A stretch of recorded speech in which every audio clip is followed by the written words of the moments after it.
Hi, it's Richard Bromwell here from Charterhouse Auctioneers. We're going to do a bit of a walk and talk through the huge, great big classic and vintage motorcycle auction along with spares and bits and bobs coming up on Thursday the 26th of October at the wonderful Haynes Motor Museum. Now, we always like to start off with a load of no reserve projects. We've got project followed by project followed by. This is only a fraction of the no reserve projects we've got.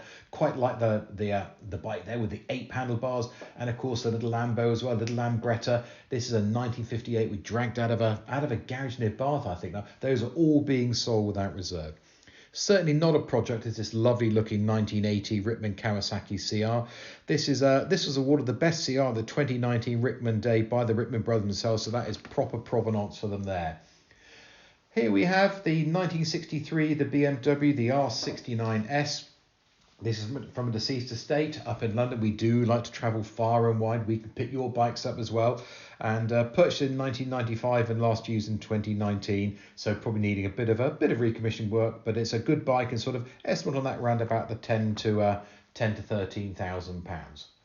Now we have the Norvin. And what a great looking bike. This is a 2022, so yes, it's a year old. It's been fully built by JMC Classics with a 1000cc engine. Again, great looking bike, completed only 600 miles. Very attractive looking bike, and the value on that round about the 30 to 35,000 pounds. A little bit cheaper is the Ducati here, the Ducati 916. Now, what's unusual about that? Well, they're pretty sought after these days. What is unusual? This is only done 185 miles from you. Certainly one for the serious Ducati collector and one to keep nice and warm in your house, I think, rather than your garage or your barn. Value on that round about the £25,000. Another beautifully presented bike is this 1963 Triton 650. It's got the Quay 4-speed close ratio gearbox. It's properly tricked out, totally restored by the previous owner. It's around about the £8,000 to £9,000. This is a little bit more unusual. The 1925, the Nera. This is a Model B. It's a UK built Model B with a 285cc Sheffield Simplex 2-stroke engine rather than one built over in America. This has been long-term family ownership. Family bought this one back in 1974, would you believe? And the son has recently completed the nut and bolt restoration. And we had one of these in about a year ago, and this one is beautifully presented, estimated around about the £14,000 to £15,000. Now going back to my youth, certainly is a little Suzuki AP50. This has been off the road for a few decades now, and yes, they are very popular amongst men and women of a certain age, and this one's modestly estimated around about a couple of £1,000.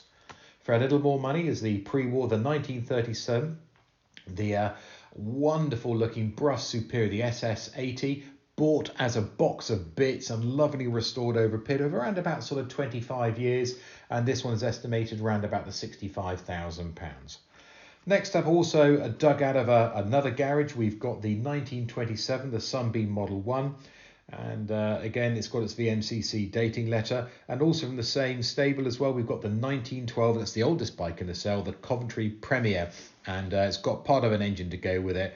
All original, they're both being sold without reserve. And the Coventry Premier has been owned presently for about 70 years. So wonderful, wonderful long-term ownership on that.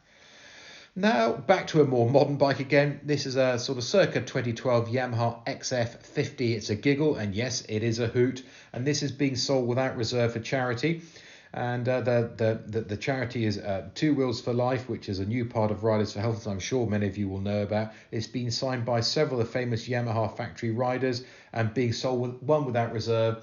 And I don't know, what's it worth? Hopefully it'll do £2,000 or £3,000 for that very worthy charity. And certainly just a great looking thing as well, isn't it?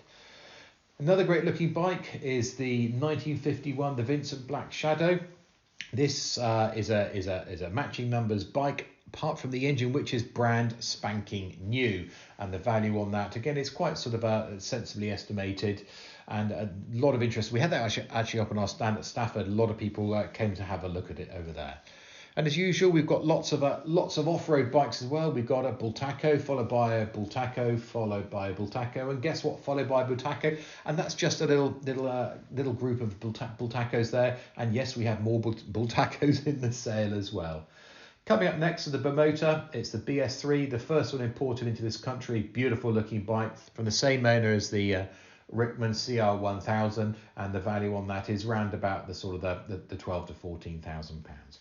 Another early bike is the 1920, the Harley Davidson. This is a Model J and believed to be originally registered in the UK. Present only for a couple of years, and basically original apart from the wheels, which you can see have been certainly refreshed and repainted there. Next up, we've got a couple of sidecar combination or chairs. Here we go. This is the 1968, the BMW. It's an R50 with a Steyr sidecar from the deceased estate. Again, this client up in London as well. It's been owned for about over 20 years, but not used recently. And also another one here. This is a 1967 matchless Matisse trial sidecar outfit, again from a deceased estate, this one, and purchased in 1974. There we go. And this was stored in a chapel up in Bristol up until quite recently. And another Matisse, this one here. This is the 1971 Rickman Matisse, a BSA 500 Scrambler, and again a nice early restoration on that, and value on that around about £6,000 to £7,000. And the last lot, just have a bit of a look at today. So we've got nearly 150 motorbikes. You've got 60 lots of spares and bits and bobs. This is a 1984 Yamaha XV1000. It's a TR1. Total custom rebuild by the owner in 2019. Completed only 625 miles since that. Again, he spent in excess of £7,000 on parts of that, and this one is modestly estimated around about the £3,000 to £4,000. So there's a bit of a walk and a talk through our wonderful classic and vintage motorcycle auction coming up on the 26th of October.